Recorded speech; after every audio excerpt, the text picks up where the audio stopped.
Jadi di sini kita bakal bersama-sama dengan dua rakyat Malaysia yang saya rasa pasti mungkin mereka antara dua hati untuk berkongsi cerita dengan kita. Ya, tapi kita memujuk mereka. Betul.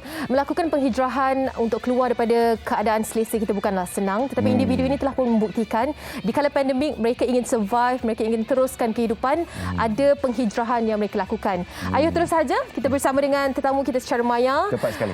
Kita bersama dengan Azrina Abu Bakar dan juga Syahid Syamil Abdullah dan juga bapanya. Nanti kita akan kenalkan juga mereka ni siapa, sedikit latar belakang kan, siapa individu yang kita ingin bersama. Ayuh kita say hi, lambai-lambai dulu bersama dengan mereka. Ini dia. Assalamualaikum. Dengan ayah tersayang Encik Syahid kita, Encik Abdullah Osman, dan tidak lupakan Cik Puan Azrina Abu Bakar yang juga bersama-sama kita, dua-dua pejuang rakyat Malaysia yang bakal memberikan inspirasi, insya-Allah. Puan Azrina ni sebenarnya sebelum ini seorang guru yang mengajar, jadi bila guru mengajar tadika, dan selepas permasalahan inilah pandemik dan sebagainya, beliau telah pun cuba untuk berhijrah, tapi masih lagi mengajar, cuma dalam konteks yang berbeza. Jadi Azrina, apa khabar? Alhamdulillah. Alhamdulillah. Assalamualaikum Nas. Waalaikumsalam warahmatullahi. Terima kasih. Kita terus sahaja mengetahui tentang penghijrahan ini pastinya amat mencabar sekali. Tapi keadaan sekarang ni bagaimana? Adakah keselesaan itu, cara keadaan itu telah pun dapat dikawal selepas mengajar bahas yang berbezalah, dari sudut yang berbeza? Bismillahirrahmanirrahim. Alhamdulillah, sebenarnya pada saya pandemik COVID-19 ni mengajar saya untuk membina satu kehidupan baru, yang mana sebenarnya Allah sangat bagi kita peluang dan ruang untuk pandang balik di mana kelalaian kita sebelum ni.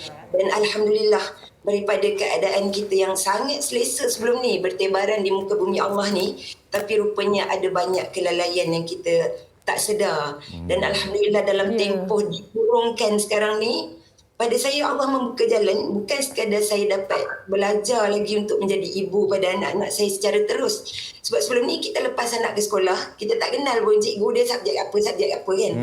Kalau kita lebih dekat dan hubungan dengan cikgu secara terus every day, benda tu pada saya, ya Allah, sangat membuka ruang untuk saya mengenal lagi diri saya yang saya ajar untuk jadi madrasah pada anak-anak, dan juga saya ambil pengalaman saya masa mengajar di tadika dulu, satu perjalanan untuk saya menyebarluaskan lagi ilmu. So perjalanan memula sekali yang saya ambil bila saya berhenti kerja, saya daftarkan diri untuk terus sambung belajar, walaupun dalam program-program yang secara online, Alhamdulillah sangat membina, dan saya mula kenal dengan lebih ramai kawan-kawan yang mendorong saya untuk menjadi lebih kuat. Saya belajar banyak dengan mereka. Alhamdulillah. Terima kasih Puan Azrina, terima kasih kerana berkongsi. Kita beralih kepada Encik Syahid Syamil yang telah tular dengan beritanya beliau berhenti kerja. Anda seorang eksekutif bank, dan pada umur anda untuk memberhentikan kerjaya dan menjaga yang tersayang adalah satu langkah yang sangat-sangat besar. Boleh ceritakan sikit pengalaman mengapa anda melakukan sedemikian, Syahid? Okey, Assalamualaikum Abang Nas, Anim. Waalaikumsalam. Terima kasih kerana jemput ayah saya dan juga saya untuk rancangan MHI ini. Okey, pengorbanan dan penghijrahan itu memang sangat besar, bukan senang untuk semua orang. Jadi pada saya macam benda-benda tu memang kita kena ada banyak kesabaran. Sebab saya pun macam mula-mula tu saya tak boleh nak orang kata catch up benda tu. Sebab bila saya balik ke Ipoh, saya balik ke kampung, saya jaga dia, mula-mula tu memang agak kekok sikit. Saya punya pergerakan saya nak jaga ayah tu, saya tak tahu macam mana. Tapi Alhamdulillah, saudara mara, sepupu dan juga kawan-kawan jiran-jiran banyak membantulah. Ya, macam mana keadaan ayah sekarang? Ayah sekarang ni dia ada banyak penyakit sebenarnya. Dia ada 3 serangkai penyakit kencing manis, darah tinggi, jantung, buah pinggang, stroke. Dia ada mana stroke baru ni, dan juga yang paling terbaru ni dia ada sakit demensia. Alzheimer kalau tak salah saya, ya? dia hampir-hampir dengan Alzheimer lah. Jadi memerlukan palliative care 24 jam setiap masa? Memerlukan perhatian kita setiap masa, dan setiap masa saya dah berhenti kerja, saya memang tak buat apa-apa, jaga ayah saya 24 jam. Jadi sebabkan dia ada penyakit demensia ni, dia lupa, dan juga kadang-kadang tu dia bercakap pun dia tak lancar, dia makan jatuh macam tu, kita kena jaga dengan teliti lah. Kita dapat saksikan betapa banyak dikongsikan di satu aplikasi di mana bagaimana Syahid menjaga ayahnya dan sebagainya. Reaksi yang sangat positif yang kita dapat dan nampak. Macam mana pula dengan perkongsian dengan adik-beradik yang lain? Saya difahamkan anda yang bongsu daripada 7 beradik ya. Semua menggambling tenaga bersama-sama? Macam mana? Semua gambling tenaga bersama-sama untuk menjaga ayah? Sekarang ni buat masa sekarang saya menjaga ayah seorang, sebab adik-beradik pun ramainya diorang sibuk, dan juga sekarang ni musim COVID, jadi nak berentas itu agak sukar. Jadi kita pun faham kadang-kadang nak balik kampung pun dengan keadaan pandemik ni, dengan PKP lagi. So pada saya, biar saya yang jaga, saya bantu ayah saya. Jadi sekarang ni bagaimana dengan kesukaran yang dihadapi? Sebab kita dapat tahu bila perkongsian ini dapat perhatian luar dan sebagainya, ramai yang nak membantu, ramai sangat yang nak membantu kalian. Okey, bagi saya cabaran tu sentiasa ada, sebab penyakit abah ni dia sentiasa akan bertambah. Kadang-kadang dia punya kencing manis tu, dia punya darah tinggi dia punya demensia tu makin lama makin, orang kata dia tetapkan ada. Jadi kita, macam saya pun, tak mahir sangat benda-benda macam ni, tapi kita belajar, kita dengar cakap doktor, kita dengar nasihat mara-mara sepupu macam tu. Okey, itu dia. Okey, jadi untuk Puan Azrina ya, kita kembali kepada Puan Azrina.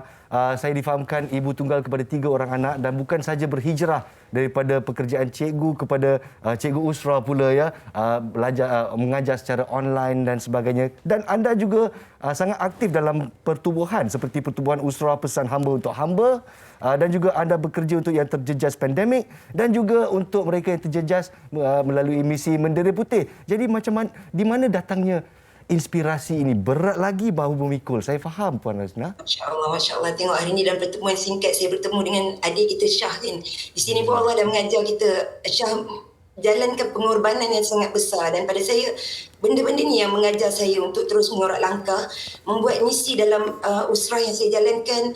Saya dipertemukan dengan insan-insan hebat macam Syah ni. Betul saya kata. Saya belajar banyak, dan dalam grup usrah saya 2 orang yang diuji dengan COVID-19, yang seorang alhamdulillah dah sembuh seluruhnya, tapi diuji daripada seluruh keluarga, mak ayah yang betul-betul ada penyakit 3 serangkai macam ayah pada Syah juga, tapi alhamdulillah dengan berkat kekuatan doa Al-Quran, dan kami kembalikan diri betul-betul ingat Allah yang menentukan tiap perjalanan. So pada saya fikir macam inilah, kita diuji dengan keadaan COVID-19 ni, jangan rasa terlalu runtuh dan down pada sebuah kehidupan, sebab sebenarnya yang kita nak cari bekalan adalah kehidupan sebenar, macam mana yang Siti Sarah lalui, sedang membina satu kehidupan yang kekal. Itu sebenarnya matlamat kita. So pada saya grab apa juga peluang dan ruang yang Allah ilhamkan untuk bantu yang mana susah. Kalau saya rasa kesusahan saya ni satu benda yang buat saya boleh berhenti dan rasa macam ya Allah, dunia ni habis dah. Tak ada, itu bukan tujuan sebenar kita di dunia. Kita harapkan agar segala yang terbaik dikurniakan. Saya belajar sesuatu dari Syah. Dia mengorbankan income yang besar, jawatan yang tinggi. Alhamdulillah. Alhamdulillah. Terima kasih Puan Azrina. Terima kasih banyak-banyak. Yang terbaik buat Syah dan ayahnya. Amin. Terima kasih Puan Azrina. Terima kasih kedua-duanya yang dikongsikan hari ini, dan kita harapkan agar kedua-duanya terus kuat, dikurniakan kekuatan oleh Allah SWT. Assalamualaikum. Terima kasih. Terima kasih. Terima kasih juga. Ya, itu dia Puan Azrina Abu Bakar dan juga Syahid Syamil Abdullah. 2 insan yang cukup kuat sekali mendepani pandemik kan. Jadi kalau kita menyaksikan kisah inspirasi ini, kalau mereka boleh lakukan, kenapa kita tidak boleh lakukan? Sentiasa ingat ada orang yang lebih susah daripada kita, Nas. Betul.